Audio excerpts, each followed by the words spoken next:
이제 이런 생각은 좀 들어요. 지금 이제 MB가 전면에 나선 거 아닙니까? 그러면서 박근혜는 뭔 생각을 하고 있을까?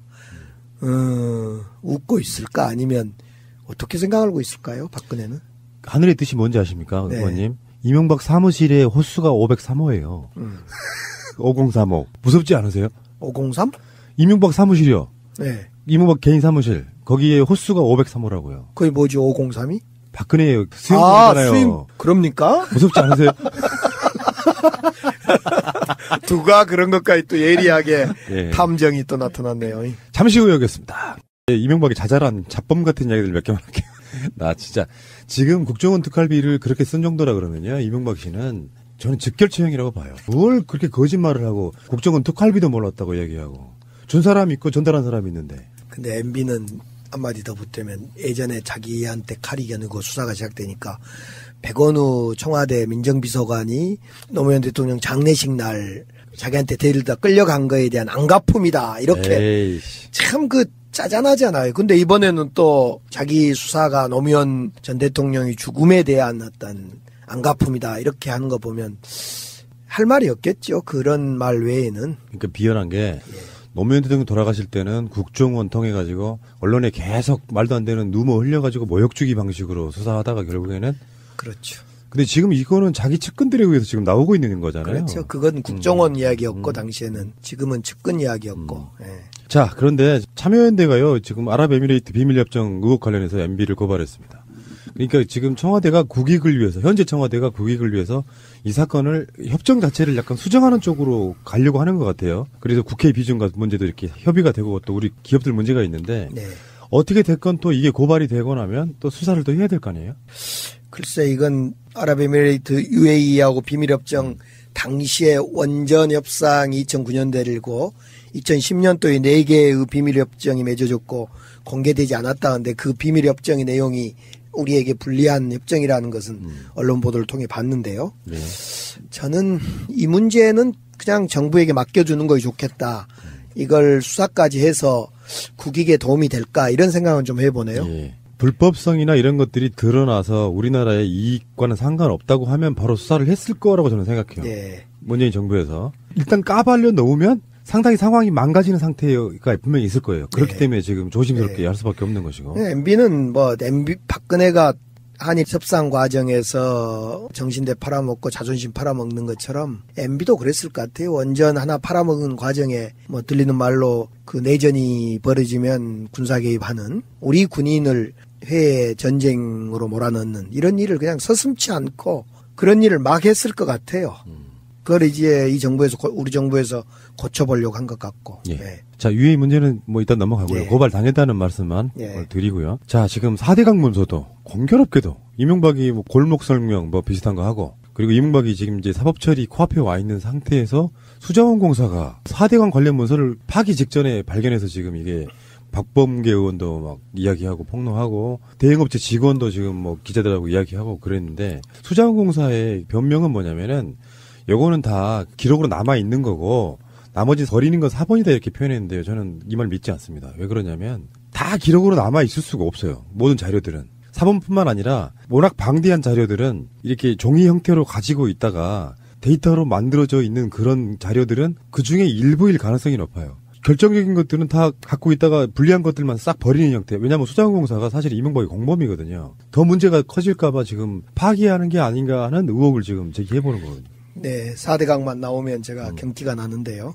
그렇죠. 또 관련이 있으시죠. 네. 4대강 때문에 제가 김성애 새누리당 의원한테 맞고 1,000만 원 벌금까지 제가 재판받았던 그런 일이 있었는데 2010년 12월 8일 국회 본회의장 로비. 한나라당은 4대강 예산이 포함된 2011년도 예산안을 또다시 날치기 처리 시도합니다. 소수 야당인 민주당은 한나라당의 날치기를 온몸으로 맞서면서 격렬히 대치합니다. 이 과정에서 한나라당 김성회 의원이 자신의 본회의장 진입을 저지했던 강기정 의원에게 다가가 주먹으로 얼굴을 강타합니다. 강 의원의 입술에선 곧바로 피가 터지고 8바늘을 꿰매는 상해를 입습니다. 김성회 의원은 육사 대령 출신으로 재학 시절 럭비로 단련된 몸을 자랑하는 괴력의 소유자입니다. 이후 한나라당은 강 의원이 먼저 폭행을 했다고 억지 주장을 합니다. 예. 이런 사건이 있었고요. 그게 4대강 관련한 그런 일이 있었고 나중에 김성회가요. 지역 난방공사 사장에 취임하는, 저도 그 사람 기억나요.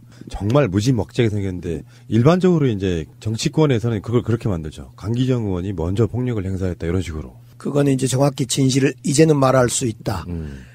우리 당직자, 여당직자와 기자들이 김성애 의원으로부터 머리카락이 접히고 폭행을 당하고 있어서 제가 김성애 쪽으로 다가가서 야, 왜 그러냐 하고 거센 항의를 하자 김성애의 주먹이 제 안경을 스쳐 지나가면서 때리고 제 주먹이 김성애 의원의 입술로 다가갑니다.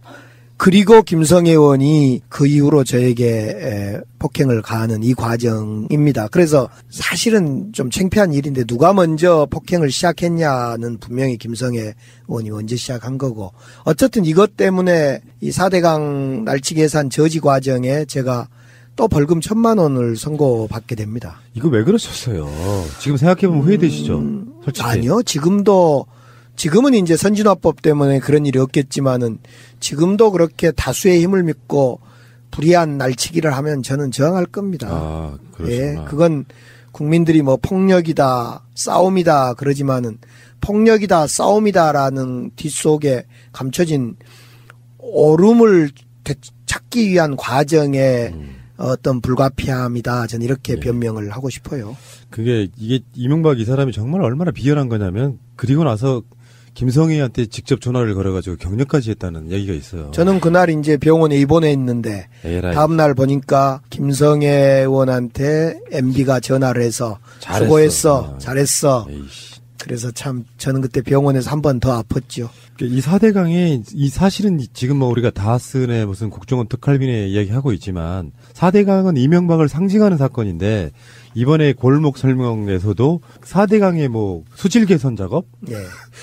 지금 그때 22조 들어서 만들어 놓은 4대강 보 있잖아요. 이걸 하도 오염이 돼서 지금은 전부 보가 위로 개방이 돼 있습니다. 그러니까 보를 만들어서 지금 무용지물이 돼 있습니다. 정확히 22조를 썼는데 당시에 22조 중에 지금 수자원공사가 8조를 쓴 겁니다. 당시에 수자원공사는 이 8조를 쓰고 싶은 마음이 없었어요. 왜냐하면 수자원공사가 물을 관리하는 것으로서 상당히 좋은 우리 공기업이었거든요. 빚이 없는 공기업이었어요. 쉽게 말해서. 근데 순간적으로 4대강에 예산을 투입하고 이러면서 빚을 8조 원을 지게 되는데, 그러니까 8조 원이라면 22조 중에 3분의 1을 수자원공사가 MB의 지시로 덤탱이를 쓴 거죠. 제가 당시에 수자원공사 그 직원들 아는 사람 또 직원들한테 야, 좋은 공기업 하나 망하지 말아라. 너희들 망하면 다 퇴직해야 되고 빚더미 안 지면 너희들한테 결국은 후회가 될 거고 물값 올려야 될 거다. 결국 상하수도값. 제가 이제 그런 이야기를 했던 적이 있는데, 그 수자원공사의 서류더미가 이제 밝혀져야 되겠지만은 파쇄되고 있다. 빼돌려서 없어지고 있다. 이런 저도 어제 상황을 보고받고, 아, 곳곳에서 4대강 흔적 지우기가 시작되고 있구나. 그렇죠. 예, MB의 수사가 더 구체적으로 들어가고 있구나. 이런 생각이 들었어요. 이번에 폐기된 10톤 정도였대요. 문서가 10톤. 어마어마한 거죠. 트럭으로 따지면은 1톤 트럭은 트럭도 아니니까 뭐 빼고 보통 한 10톤 트럭 하면요. 어마어마한 분량을. 근데 거기에는 보안 스티커도 붙어 있었고요. 서류들 중에는 4대강 사업의 문제점과 보완해야 될 점, 이런 제목이 붙어 있었다고 하니까 4대강은 사실은 감사원이 망가뜨린 것 같아요. 중간에 4대강은 워낙에 문제가 많이 발견돼서 감사원이 몇 번 감사를 합니다만 문제점 발견 없이 그냥 거의 검찰로 말하면 무혐의 처분해주는 거 아니에요. 그 방식이었고요. 최근에 그 영산강의 죽산보 있죠. 개방을 했더니 예. 생태계가 돌아오더라라는 기사도 봤습니다. 네, 이미 지금 우리 정부 들어서서 4대강 그 보는 다 개방하는 쪽으로 개방이 돼 있습니다. 이걸 어떻게 해야, 물론 4대강은요, 법적으로 다시 꺼내기 좀 힘들 거예요. 4대강 사업의 비리 문제는 건설업자들 간의 담합 뭐 이런 걸로 해가지고 처벌을 받았거든요. 다시 꺼내들기는 결정적인 증거가 없으면 수사하기 좀 힘들 거라고 일단은 봐요.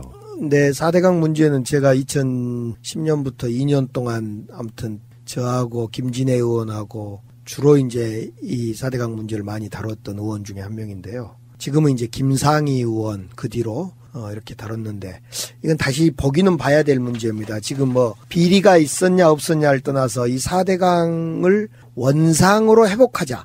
지금은 이제 4대강 보만 들어 올려서 물만 흐르게 만들었는데, 이 4대강에 설치되어 있는 각종 보라든가 이런 것을 원상으로 회복하자라는 주장을 지금 또는 그 입장을 가지고 있는 많은 전문가 그룹들이 있기 때문에 이 4대강에 대한 정책적 판단이 옳았는지 또 다른 비리가 없는지 한번 보기는 봐야 될 겁니다. 그렇죠. 그러니까 가장 이제 나중에 고민해야 될 지점 중에 하나가 보를 폭파하는 문제까지도 고려를 해야 되는 거거든요. 네. 이명박 씨가 이번에 골목 성명에서도 4대강을 마치 좋게 만들려는 작업을 했다. 뭐 이런 식으로 이야기를 했잖아요. 네. 그 표현 자체가 그랬다고요. 독일에서 보니까 이런 우리와 같은 4대강 운하 사업을 했다가 이제 원상 회복하는데 더 많은 돈을 들여서 더 많은 시간을 들여서 원상 회복하는 과정을 저도 이제 보고 왔습니다.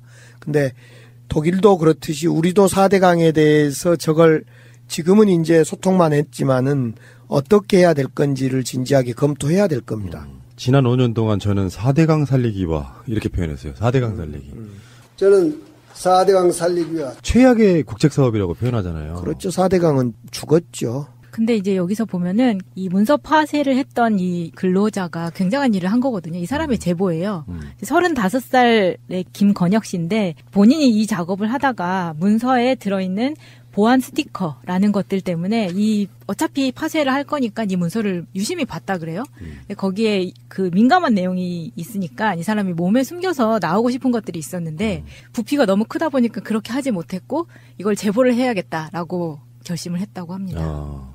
근데 이제 진짜 중요한 건 디지털로 데이터화돼 있는 자료는 분명히 저는 가지고 있지 않을까요? 그러니까 일부일 거라고 생각해요. 다 이미 조작된 거야. 이거 사본일 뿐이야. 라고 말하는 것 중에는 원본으로 조작 안 된 경우가 훨씬 더 많을 거라고 보는 거죠. 그래서 지금 국가기록원 쪽에서도 원본이 없으면 문제된다 이렇게 하고 그렇죠. 대표적으로 5.18, 86 5.18에 관련 기록을 88년에 5.11 분석반 그러니까 국정원하고 그때 당시 안기부 애들이 만든 5.11 분석반인가요? 거기서 88년 청문회 인사청 50 청문회를 앞두고 모든 문서를 파기하면서 디지털화 시키거든요. 그 디지털화 시키면서 다 조작해서 찍습니다. 그걸. 그러면 이 디지털로 찍어놓은 이것은 조작됐는지를 확인할 수가 없어요. 원문서를 파기해버리니까 원문서를 조작해서 디지털로 찍고 원문서는 파기하고 그러면 남는 것은 디지털만 있기 때문에 디지털 그 자체로는 조작인지 여부를 확인할 수 없는 거 아닙니까? 그런 점에서 이 문서의 보관 기한이 얼마인지 모르겠습니다만은 10톤에 가까운 문서를 이 시점에 해필이면 한꺼번에 버리려고 했던 건 오비일학이죠, 이것은. 그러니까 수자원공사에서 이 문서 파기를 지시한 자로부터 이제 조사를 해봐야 되는데 워낙에 방대하니까 어떤 인력이 붙어서 하기는 좀 힘들 수도 있겠지만 네. 수자원공사 말대로 다 원본이 있는 거다. 네. 이건 다 사본이다라고 이야기하면 한번 대조를 한번 해보는 것도. 그러면 그 문서를요 파쇄하지 말고 통째로 어디에다가 뭐 가처분이라도 해야 되는 거 아니야? 아니 제 이야기는 어디에다 주면 연구 자료로 좀 쓸 수 있도록 밖으로 누출하지 않는 정부 문서니까 누출하지 않는 걸 전제로 해서 어디 연구기관에 연구소에 기증을 하면 좋겠어요. 이명박이라고 하는 사람은 5년 동안 국가를 어떻게 하면 망가뜨릴 것인가를 연구한 사람처럼 보여요. 먹고 튀자죠. 네. 먹고 튀자. 곳곳에 이명박이 흔적이 없는 곳이 없어요. 그렇지. 하다못해 나쁜 거 배우면 안 되는 건데 국정원 특활비도 사실 알고 봤더니 이명박이 개발한 일종의 어떤 재테크 방식 중에 하나였던 것 같았고 박근혜 최순실과 문고리 3인방은 조금 단순 무식하게 했고 네. MB는 이제 밝혀져 봐야겠지만은 조금 노련미 그 기업 비즈니스를 동원했는지 좀 부드럽게 했고 이런 차이 같아요. 중국이요. 그 위성 하나 쏘아 올리는 거 있잖아요. 네. 2조 정도면 가능해요.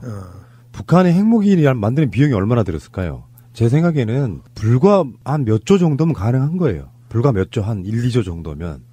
근데 강을 망가뜨리는데 22조를 썼고 지금도 돈이 들어가요. 관리 비용으로. 그렇죠. 이 정도 되면은 이 정도 실패한 대통령은 뭔가 구상권 청구를 해야 된다고 봐요. 이거 말이 안 되잖아요, 이게. 참. 오비일학이란 말이 있습니다. 이명박이 딱 이렇게 수사를 받게 될 시점에서 수자원공사는 왜 이 많은 서류들을 파쇄하려고 했을까? 여러분, 이거 다 거짓말한 걸 아시죠? 다스가 김경준으로부터 140억 원을 돌려받는 과정에서 김백준이 등장하는데요. 서류를 보내고 주고 받을 거 아니에요. 뭐 예. 공증이라든지 이런 거 할 때. 그러면 거기에 김백준이라고 사인을 하고 이명박의 대리인이라고 계속 썼다는 거예요. 그 문서가 발견된 거예요. 정호영 특검 이후에 발견됐던 문서인데 지금에 와서 이게 다시 조명을 받고 있는 거죠. 지금 이 당시에 140억을 김경주 씨로부터 돌려받는 과정에 개입한 사람 중에 한 사람이 LA 총영사였던 김재수. 예, 김재수. 근데 김재수 씨가 지금 한국인입니까? 아니면 국적을 어디로 가지고 있습니까? 김재수는요. 네. 외교부 최초 미국 국적 대한민국 총영사라고 합니다. 아, 미국 국적이구나. 그렇죠. 그래서 한국을 못 들어오고 지금 외국에서 떠돌아다니고 있구만요. 예. 그래서 이제 140억 원을 돌려받는 이 과정에 지금 김백준, 김재수, 청와대 이런 데 관여해 있다는 거 아닙니까? 물론 당시에 대통령이라는 당선자 또는 대통령이라는 직위 때문에 그럴 수 있겠으나 MB가 개인과 공적인 일과 사적인 일을 혼돈했던 것 아닌가 이런 혼용시킨 것 아닌가 싶어요. 그리고 오늘이요 검찰이 원세훈의 자택을 압수수색했어요. 국정원 자금 유용 혐의로 그랬다 그러는데 어쨌건 지금 급박하게 돌아가고 있는 거예요. 지금 그래서 이명박 씨가 생각보다 빨리 어쩌면 오늘이 금요일이잖아요. 다음 주 중으로도 좀 소환될 수 있다고 봅니다. 내일은 아니고요. 전두환 골목 성명. 막 마음 급하시죠? 빨리 조사받아야 된다고. 아니 저는 제가 받았던 재판과 조사와 그 치욕을 좀 이렇게 이야기하면 개인의 또 왼수가 정치 보복이라고 하죠. 정치 보복이네 이것이 뭐. 우리는 그들과 다르다는 걸 네. 보여주셔야죠. 저는 MB가 구속되거나 조사를 받지 않기를 간절히 바랍니다. 왜요? 정치 보복 안 하려고요. 그러니까 어쨌건 이 김백준의 이야기는 그거예요. 이제 팩스를 보내요. 김백준이 에리카 김한테 팩스를 보내는데 BBK에 투자한 돈을 돌려받지 못해서 당시 이명박 서울시장이 어려운 처지에 놓였다라고 이렇게 적어 보내면서 그 밑에 서명란에 보면 이제 대리인 있잖아요. 왜 우리가 인감을 이렇게 줘서 어떤 법적인 역할을 대신하게 하는 것처럼 김백준은 이명박을 대리했다는 공증된 문서가 나온 거예요. 이게 네. 한 건이 아니고 여러 건이 나온 부분이라서 여기에 대해서도 이명박이 그러면 결국에는 김백준이 그 일을 한 것은 이명박 대신해서 한 거니 그 자체는 다스는 이명박 거다라는 논리가 성립이 되는 거거든요. 다스의 실소유자가 누군지에 대해서 결정적인 증거라고 볼 수 있는 실질적인 문서잖아요. 우리가 어떤 정황이나 증언보다 더 명백한 문서. 저는 요즘 이명박 다스 얘기만 나오면요. 2007년 겨울 어느 날로 돌아간 것 같아요. 그때 2007년 대선을 앞두고 계속 우리 당시에 우리 당 대통합신당인데 대통합신당 정봉주, 박영선 또 이제 허인회 아무튼 많은 사람들이 다스 BBK 했는데 그때 돌아가는 심정인데 우리나라가 그때로 멈춰있는 것 같아서 그렇죠. 참 안타깝습니다. 잠깐 멈춰가더라도 털 건 털고 가야죠. 그렇죠. 그러니까 저는 그 방송 초반에 말씀드렸던 문재인 대통령의 분노를 제3자인데도 이해할 것 같아요. 화살은 다 노무현 대통령에게 쏘아져 있었지만 바로 옆에서 그 상황을 처음부터 끝까지 다 지켜본 사람이 문재인 대통령이잖아요. 네. 근데 누가 봐도 노무현 대통령은 억울한 지점이 너무나 많았던 상황이잖아요. 언론과 모든 걸 동원해가지고 털려고 털었어요. 박연차 문제 같은 것들을. 근데 실제로 뇌물이라는 대가성을 발견하지 못한 거예요. 그렇다 보니까 인격살인을 시도합니다. 국정원 통해가지고 논두렁시계라든지 지금도 새누리당에서 뭐 640만 달러인가 이야기하는데 그것도 사실 소명된 거거든요. 근데 그거를 법적으로 소명할 수 없는 부분을 끌어다가 마치 권양숙 여사 등이 개인 비리를 저지른 것처럼 몰고 가고 있어요. 물타기라고 있는 거죠. 그런 상황을 계속해서 겪고 있는 분이 문재인 대통령이에요. 그러니까 이제 논두렁시계는 국정원 안기부 작품이었던 거 확인됐고 국정원 작품이었던 것. 최근에 기록 유출 관련 이게 사실은 노무현 대통령을 처음으로 조사를 하니 많이 했던 그 사건의 시작이었는데요. 이 최근에 기록원 정보 유출 TF에서 발표한 거에 의하면 이것이야말로 청와대 비서실에서 당시 이명박 청와대 비서실에서 국가기록원에 자료도 다 주고 성명서 초안도 주고 뭐 다 제공했다는 거 아닙니까? 그렇게 해서 청와대가 진두지휘한 어떤 노무현 대통령 모욕주기 내지는 수사의 시작이다 이렇게 지금 밝혀지고 있는 거예요. 그러니까 그렇게 없는 것이 만들어지고 국정원에서 청와대에서 만들어져서 수사가 된 우리 노무현 대통령 수사와 지금 이명박은 측근에서 발언해서 증거가 나타나는 수사는 엄연히 다른데 마치 일부 또 종편이나 일부 언론에서는 내가 책임진다라는 이명박의 그 워딩 또 노무현 전 대통령의 그 발언을 두고 비슷하다. 똑같은 거 아니냐. 그러면 노무현 전 대통령이 정치 보복에 의한 희생이었으면 우리 이명박도 정치 보복에 의한 희생이 아니냐 이렇게 아주 이상한 논리를 가지고 자기 논리를 만들어 가고 있더라고요. 예. 예. 노무현 대통령을 속칭 털기 위해서 노무현 대통령의 단골 집들까지 세무조사를 하는 내가 움직이는 그 모든 동선에 나랑 가까이 있었던 그 모든 것들을 털어버리는 거예요. 얼마나 괴로웠겠어요. 정치적인 그게 바로 이명박 말처럼 정치적인 수사이거든요. 정치 보복적인 수사. 네. 결국에는 그렇게 해서 인격적으로 완전한 모멸감과 말살을 당한 뒤에 대통령 돌아가시는 거잖아요. 그걸 겪어보지 않은 사람들. 바로 옆에서 있었던 문재인 대통령 같은 분들 입장에서 보면 참을 인자를 수천 번 쓰면서 지금까지 인내하고 살아왔는데 거기다 대놓고 똑같은 비유를 들어서 정치 보복이라고 말을 하고 있으면 분노할 수밖에 없죠. 그러니까 대통령이 표현을 세게 안 하시는 분이잖아요. 그렇죠. 근데 분노의 마음을 단어를 직접 썼다는 것은 맞아. 굉장히 심각한 거죠. 네. 그래서 이명박 MB가 지금 완전히 쫄고 있다는 거 아닙니까?